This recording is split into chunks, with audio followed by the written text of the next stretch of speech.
Ada seorang anak muda yang membawa ibu kandungnya berobat ke rumah sakit, jemaah. Sampainya di rumah sakit, anak muda tersebut bawalah ibunya ke dalam ruangan dokter. Kebetulan dokternya perempuan. Kata bu dokter, silakan duduk, Pak. Silakan duduk, Bu. Anaknya duduk, tapi ibunya tak mau duduk, jemaah. Seluruh yang ada di meja dokter, pena dicampakkan, buku dipelantingkan, semua diserahkan, alas meja dirobek-robek, anaknya digigit, jilbabnya ditanggalkan, anaknya pun pakaikan jilbabnya terus. Anaknya digigit. Dokter heran dan bertanya, wahai anak muda, ini siapa? Kata anak muda, ini adalah ibu kandungku, dokter. Ini ibu kandungku. Sejak kapan dia seperti ini? Sejak lahir, dokter, sampai hari ini. Kok bisa engkau ada? Gimana ceritanya? Ya, kakek saya dulu, bu dokter, nikahkan ibu saya dengan seorang laki-laki yang kurang bertanggung jawab. Saya lahir ke dunia, dia tinggalkan saya beserta ibu saya. Sejak kapan kamu rawat ibumu? Sejak kecil, bu dokter. Mau mandi saya mandikan, siang malam pagi dan petang saya sibuk mengurus ibu saya, termasuk membawa dia hari ini kepada engkau, wahai dokter. Jadi ibumu gila? Ya, ibu saya gila, dokter. Kata bu dokter, bagaimana mungkin engkau merawatnya sebegitu hebat, nah, sebegitu luar biasa, sementara ibumu gila, sampai kapanpun dia tidak akan pernah tahu bahwa engkau anaknya. Kata anak muda tersebut, jemaah Jumat, bu dokter, ibu saya tidak akan pernah kenal, tidak akan pernah tahu siapa saya, bu dokter. Tapi Allah tahu bahwa saya anaknya, bu dokter. Allah tahu bahwa saya anaknya, dan saya wajib berbakti kepadanya.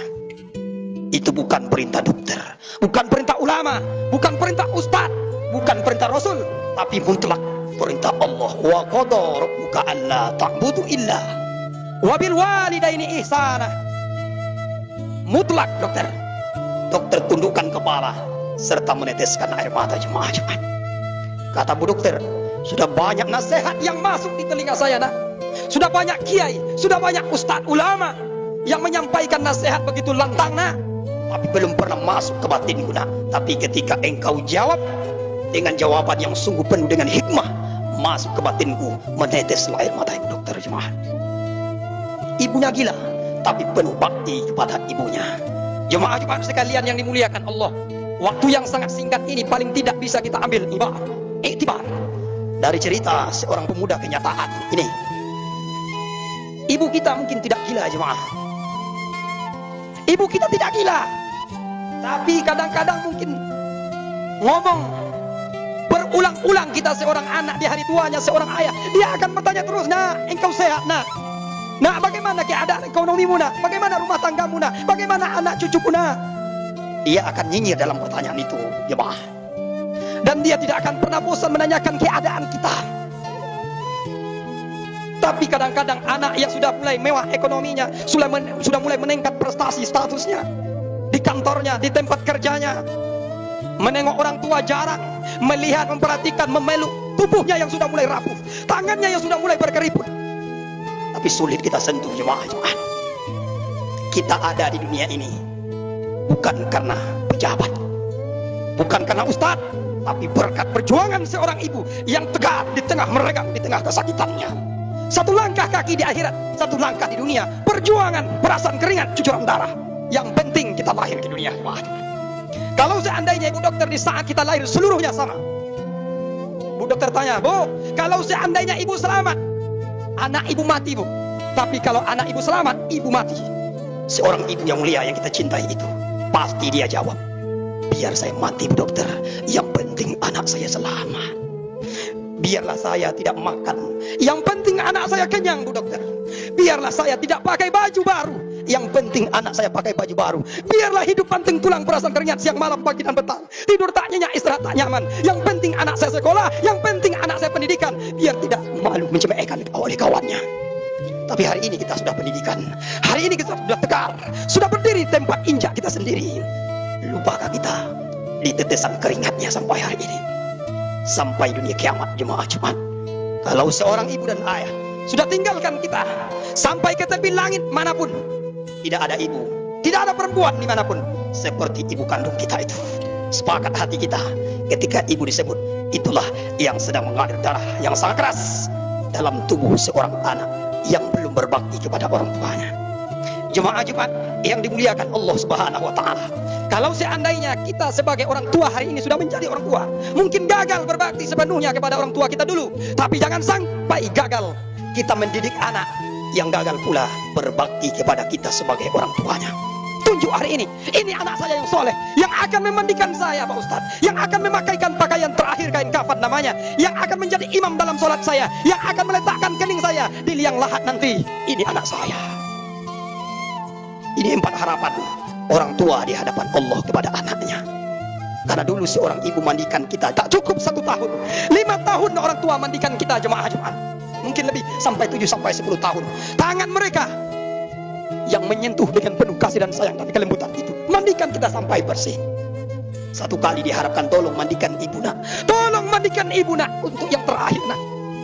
Ketika badan ibu terbaring kaku, tangan tidak berdaya, hati pun sudah mati nak, mulut sudah terkunci, tangan engkau yang akan menyentuh ibu nak.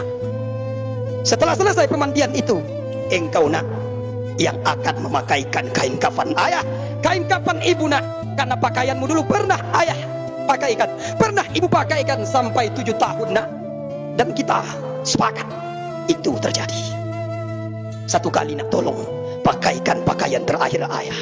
Ketika ayah sudah diam 1000 bahasa nak, ayah tidak bisa bergerak, kaki tidak bisa berlangkah, tangan tidak bisa diayunkan, lidah sudah membisu nak, otak tidak berfungsi, hati pun sudah dikunci mati Allah. Engkau yang akan memakaikan pakaian itu nak. Yang ketiga kata ayah, engkau sudah sekolah nak, engkau sudah dipanggil sarjana nak, engkau dihormati dimanapun kau datang nak. Tapi kehormatan itu tolong berikan segelintir untuk ibu nak. Engkau yang menjadi imam dalam sholat jenazah ayah, dalam sholat jenazah ibu nak. Itulah yang ditunggu oleh orang tua jemaah Jumat sekalian.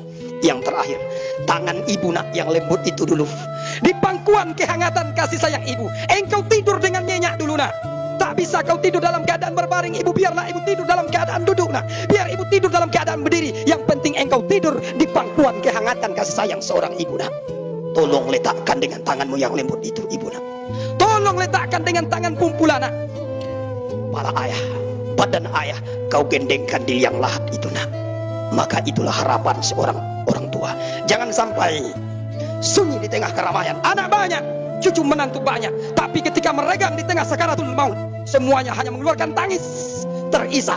Tidak ada satupun yang mampu mengucapkan la ilaha illallah. Kata anak, masuk saya itu sampai di telinga ayah. Mudahlah telinga merespon, cepat ringan di lidah untuk berkomat kami mengucapkan la ilaha illallah. Karena yang mengucapkan darah daging kita sendiri. Kesimpulannya, mari kita tentukan hari ini. Jangan bilang terlambat, tidak ada kata terlambat. Sebelum nyawa sampai tenggorokan, tegaskan nasihat kepada anak. Engkau nak menjadi anak soleh, engkau menjadi anak soleha yang akan menunaikan penuh yang 4 itu. Fa'tabiru ya ulil absar la'allakum turhamun.